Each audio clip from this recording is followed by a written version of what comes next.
All right, staying now with the state budget, lawmakers in Albany are moving closer to a deal on the so-called Clean Slate Act. That's a bill that would allow someone's criminal record to be sealed after they've served their sentence and waited a few years without another conviction. That idea has support from Governor Kathy Hochul and Democrats in the state Senate who want it in this year's budget.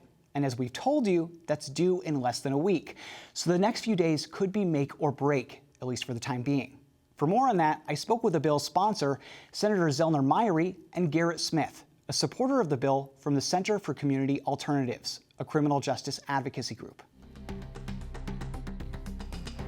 Senator Myrie and Garrett, thank you so much for being here. I appreciate it. Always good to be here. It's good to be here. So this is a bill that we've actually covered a lot on the show. It's the Clean Slate bill. It would essentially let people wipe their convictions after a certain waiting period after their sentence. So if you served a misdemeanor, then you wait 3 years and you can have that conviction cleared. If you serve a felony, you have to wait 7 years and then have that conviction cleared. First question for you, Senator Myrie. I'm just wondering, are any crimes excluded from that list? So what Clean Slate does, this is an anti-poverty bill. This is a housing bill, an education bill, an economics bill. It's about giving people another chance to be productive members of their society, of their communities. And it does so by the automatic sealing, as you described, for certain convictions. There are certain limitations to this. The courts, law enforcement still have access to those records. And if you are registered on the sex offense registry in the state of New York, automatic sealing would not apply to you. But the underlying principle of this is that if you have been convicted, if you have served your time, you deserve a second chance. You deserve the opportunity to get affordable housing, to get your education, and to get a job so that you can uplift yourself and uplift those around you. So Garrett, you have a personal experience with this. You had a felony conviction that was later overturned because of your mental health. But I'm wondering if you can explain how this affects people's lives personally and individually. If I have a conviction on my record, what kind of obstacles does that present to me as a person in society? Well, that's a really great question. And it's funny that you mention it in that way, you frame it in that manner. If I had my conviction history in front when I would meet someone or when they would meet me, that's being a part of their first impression of me, I wouldn't have made it as far as I personally feel like I wouldn't have made it as far as I currently am, given that circumstance. So I look at people that came along this journey with me or they have the various things that's going on in their life, but then they can't, go to this type of school that they want to go to, even though they have the merits for it, or they can't get that same type of job, even though they have the merits for it, is still being held against them.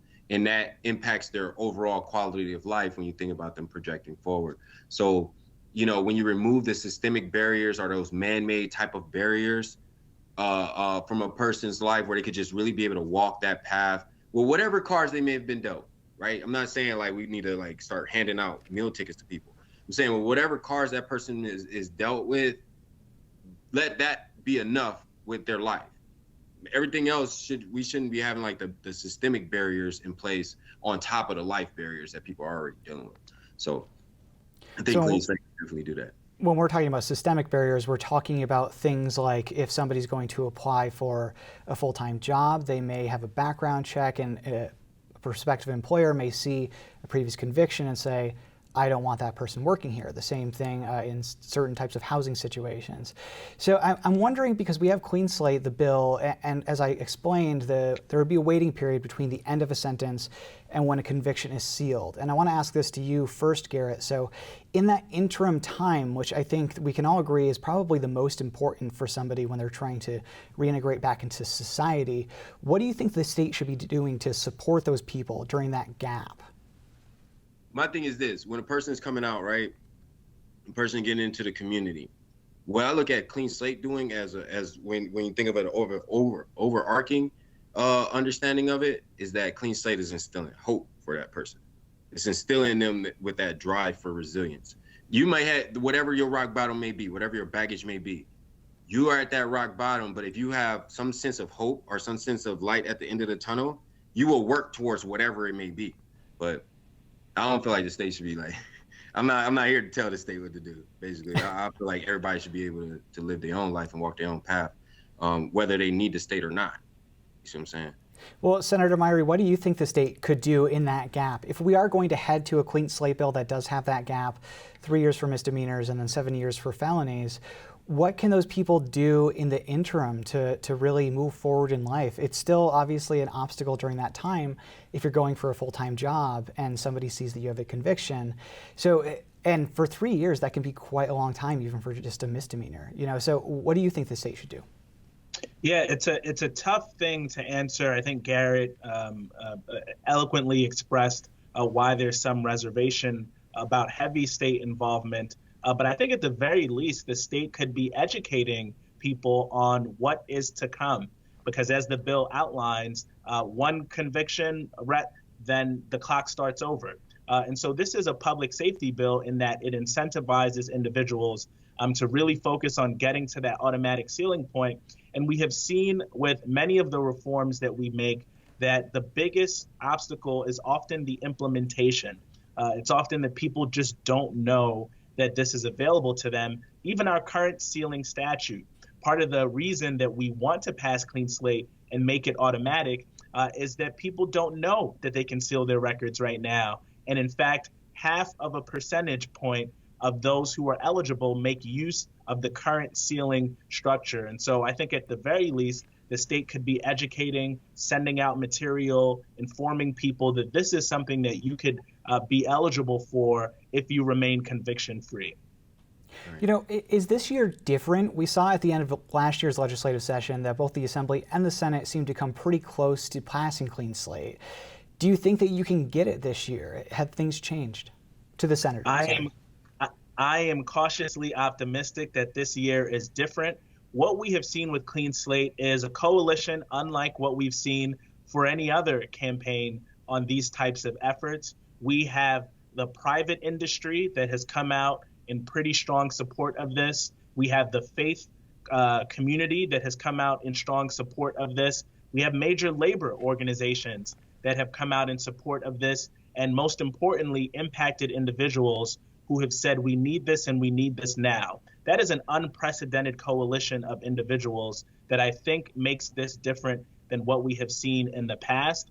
My hope is that we will get the legislative version of the Clean Slate into the budget. There are budget implications for the implementation of Clean Slate, and I'm hopeful. I think that we are at a time where we're having a very fevered conversation about public safety. And I believe that this is a public safety bill that we can utilize to help advance public safety in our communities.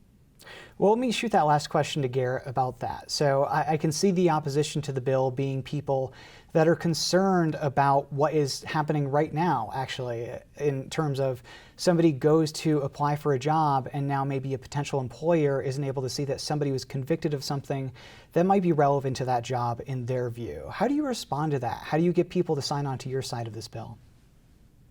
Well, let me say it first like this. When people are thinking about clean slate, they're thinking about it in most situations that I'm been seeing with opposition, people are thinking about clean slate in a criminal legal sense. We're talking about people that's already working and living in the community. The majority of people we're talking about are like their conviction history is like 10 plus years ago. It's like a long time ago, but they're like working like 4 or 5 jobs, having to work a lot of part-time jobs, all those type of things to try to make it because of the cost of living. These are people that's already doing things in the community. These are people that's like already paying taxes, already, paying into their community, whether it's through just working and then, feeding into the economy. These are people that's already voting. These are people that already have family members already doing stuff in the community. So it's just a matter of a moral opinion right now in the eye of the public and not a technical aspect with safeguards. It's really, does New York want this in a moral sense? And then it can really happen because that's where it's at right now. It's a public safety bill. It's a civil rights bill. It's a human rights bill for all those reasons that Z and I both outlined throughout this call. All right. And it's a bill that we have been watching and we will continue to watch, especially as the state budget comes together. Garrett Smith from the Center for Community Alternatives and State Senator Zellner Myrie, thank you both so much. Thank you. Appreciate it, man.